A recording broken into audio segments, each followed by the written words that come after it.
Hey, hi everyone, welcome to the second part of the lecture. From the last part of the lecture, we were talking about how trickle-down economics weren't working because after decades of focusing on economic development, there are still many being trapped in poverty. One of the implications of that is that people start thinking about why don't we directly focus on some social indicators like health and education rather than relying on income alone to achieve everything. And before this part of the lecture, I have asked you to look at a video, a TED Talk, that talks about how rich people don't really create employment. So if you haven't done that, please look at it before continuing to this part of the lecture. A very popular approach that emerges out of the realization that economic growth doesn't achieve development, at least for the poor, is what is called the basic needs approach. So, the basic needs approach is really trying to concretize human needs rather than relying on abstract concepts like income and employment. So people start thinking about what kind of life or what kind of things people need to live healthily and exist in a reasonable state. This is sort of a focus on ends rather than means because income, to be truthful, is only a way to achieve a better life. So now development professionals or development economists start to think about what are the better lives. So focusing on ends rather than means. And then it is supposed to include non-material needs such as participation in decision making, cultural identity, freedom, etc. And one of the first pioneers of this basic needs approach is Stratton, whom I'm citing here. And so Stratton was making a lot of arguments on why we need a basic needs approach. For example, he said that the consumers are not efficient optimizers, so even if they have a good income, they do not necessarily spend it on the most efficient way that improve their own well-being. He also argued that additional income might negatively affect nutrition. For example, if it is a working mom who work an extra job and get additional income, she might have less time to care for the family. And as a result, buy some convenient food like instant noodles or fast food to feed the children. So that might actually negatively affect nutrition. And then also, Stratton was saying that there are intra-household inequalities. So income usually only tell how much does a household earn, but it doesn't tell how the resources are being distributed inside the family. So maybe in some culture, son will get more resources than the daughters, for example. And he also argued that the basic needs approach is more appropriate to support the orphan, sick, and disabled who are unable to generate income by themselves or be employed. Some needs can only be fulfilled by public services, so that makes sense. For example, if you need good transportations, good roads to access health and education, those are the things that can only be provided by public services and beyond individual means. And also, basic needs will focus on providing appropriate products for the poor, but a focus on economic growth or profit would tend to focus on producing or manufacturing products for the rich because the ultimate goal is to earn money. Examples here I can think of is like solar lamps. When I was working in Cameroon, I'm so surprised that solar lamps are really widely available because there are some villages that still have no connections to electricity. And also things like improved cook stove for people who do not have or cannot afford a gas cylinder for cooking but have to rely on firewood and agricultural residues. So improved cook stoves are really targeting the poor people, right? And then he also argues that the basic needs support non-material needs, which we already mentioned in the last slides. And then, what are the benefits of the basic needs approach? Stratton, as an advocate of that, say that it is able to economize on linkages. What he means here is that if you approach people's basic needs, for example, health, education, transportation, these are all linked to each other. For example, if you improve the health of a person, that will have positive effect on the person's education, because then you are now healthy to go to school. And then similarly with transportation, that will add to health and education, because now you have easier access. So this is what he means by economize on linkages, which the traditional approach that focus on economic growth cannot provide. And he also talks about how this can enable resource saving from priorities lower than basic needs. So he was really focusing on talking about fulfilling the needs of the poor. So it's a prioritization of the poor. So things that are beyond basic needs, they are beyond subsistence, should not be prioritized in development sector. And then he talks about how basic needs approach can help to harness and mobilize local labor and increase productivity. For example, if you care about health situation in remote areas, you will start to train some local nurses or local health workers. So this can harness local labor and increase productivity, versus if you focus on profit, you might be paying a lot of attention to benefit some big giant corporations, maybe located only in the cities, and can only benefit to people whom they employ who are within the vicinity. And also, the basic needs approach somehow have a much stronger moral and political appeal for obvious reasons. And then, of course, many people were debating that there were some kind of trade-offs between basic needs approach and the economic growth approach.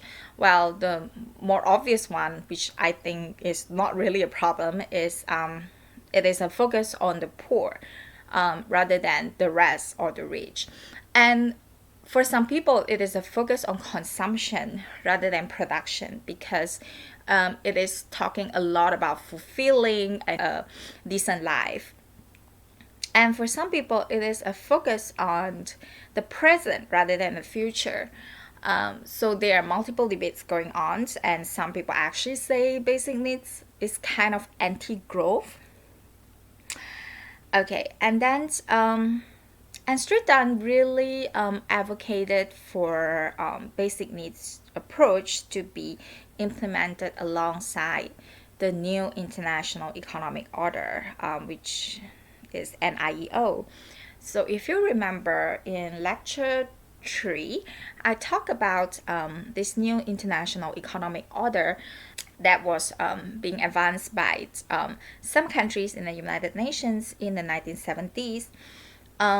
To call to remove present bias in international trade system, where a few large and powerful buyers confront many weak competing sellers. And if you remember, I told you that none of the proposals were being implemented because the powerful countries didn't agree to it. And so Stratton was re-mentioning the new International Economic Order because he said that the basic needs approach will simply be useless if all the benefits gained from it actually wiped out by trade deficits or trade disadvantages caused by the old economic order. And he also talked about the need to ensure states under the new economic order to support the basic needs approach. Otherwise, it will just be a futile effort as well. So he kind of propagated the need to strengthen institutions of states in the new international economic order so that they can support this basic needs approach. Okay, so what are the criticisms of the basic needs approach? So as I told you, at around the same time, the 1970s, late 1970s, there were a lot of efforts that advanced the idea of the new international economic order. So the basic needs approach was kind of criticized as being a distraction from NIEO because the basic needs approach gained much more support and much more discussion compared to NIEO. And then, as I told before, the basic needs approach was considered anti-growth, and there was a lack of scientific rigor, as some critics say. And then critics on the other end of the spectrum actually says that the basic needs approach oversimplify poverty and ignore class and gender conflicts. But anyway, basic needs is actually complicating poverty compared to the economics approach. But still, it doesn't really capture everything, especially in terms of power relations and inequalities. And then some also criticize that the basic needs approach overlook the diverse or changing conceptions of needs. For example, how can we decide whether newspapers, contraceptives, or even tea can be considered the basic needs? So I put tea here because of my own experience in Nepal. So if you go to Nepal in the village a few decades ago, people was not drinking tea, at least not as a household daily habit. But if you go now, you can see that the household are making tea all the time, like 5 times a day. Like it definitely becomes a kind of necessity. And these changes are brought by changing of our markets. So tea were being processed in a way that can be brought easily and affordable to households in Nepal, even though it wasn't a few decades ago. So the basic needs approach have not really supported non-material needs like what Stratton claimed at the first place, because then when you try to operationalize an approach, you start to find ways to calculate, or you've tried to find some quantitative indicators to measure your improvement. And most of the indicators being used in the basic needs approach have not really supported non-material needs like cultural identity. So very related to the basic needs approach is the capability approach, which came out a little bit later and was proposed by Amartya Sen. Amartya Sen is an Indian economist and philosopher, and he's actually a Nobel Prize winner in 1998. And he wrote a book called Development as Freedom, which kind of explains the capability approach. And this book got very popular in the development circle. And so he showed this table in one of his articles arguing for capability approach. And this table is really telling here. As you can see, he listed down several countries and their respective gross national product per capita and life expectancy at birth. And you can see that the countries with the highest GNP, which is Oman, because it's an oil-rich country, the life expectancy is actually the lowest among all at 54 years old. And if you look at the countries with lowest GNP at the time in 1987, we are talking about here, as China and Sri Lanka, but they have the highest life expectancy among all. So basically, this table is really telling us that the gross national product or income has really not much correlation with life expectancy. So Initially, I wanted you to read this article by Sand, but this article really focused on a lot of philosophical discussion on what is a capability approach. So I decided to substitute it with another article that might have more direct utility to understanding changing development approaches. Nonetheless, I have tried to summarize the points that were being advanced by Sand in these slides. So basically, for Sand, the capability approach means that we should value a human being's being and doing. So development is not about making sure the functioning of a healthy individual, but it also is about ensuring their capabilities to function, to live the kind of life they want.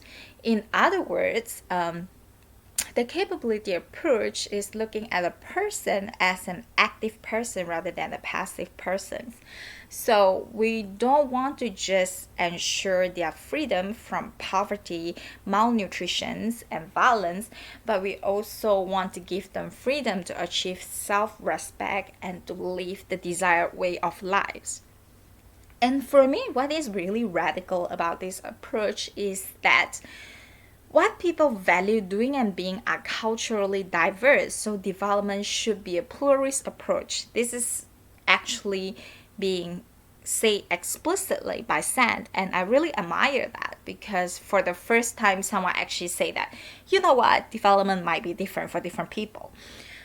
Okay, if we want to summarize it, the capability approach is that development means the enlargement of choices. And this is very ambiguous because enlargement of choices can be so many things, and it's hard to pinpoint several strategies.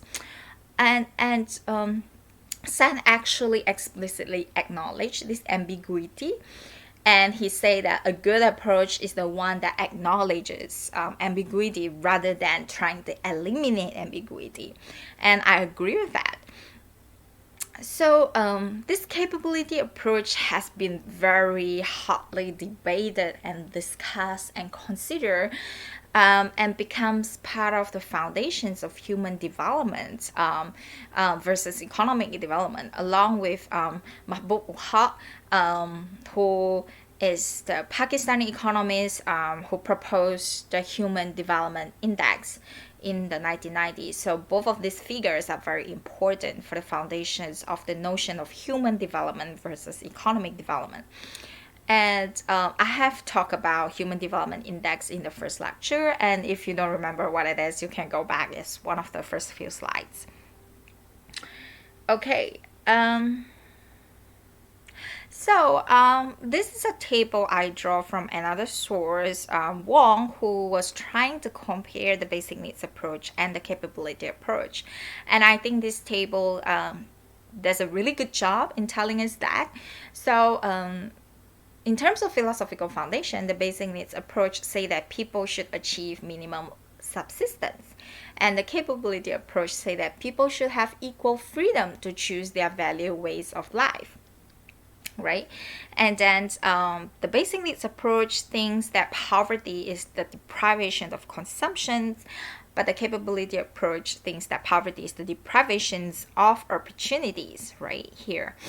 And then basic needs approach ensure adequate access to consumptions, and a capability approach focus on ensuring equal opportunity to make choices.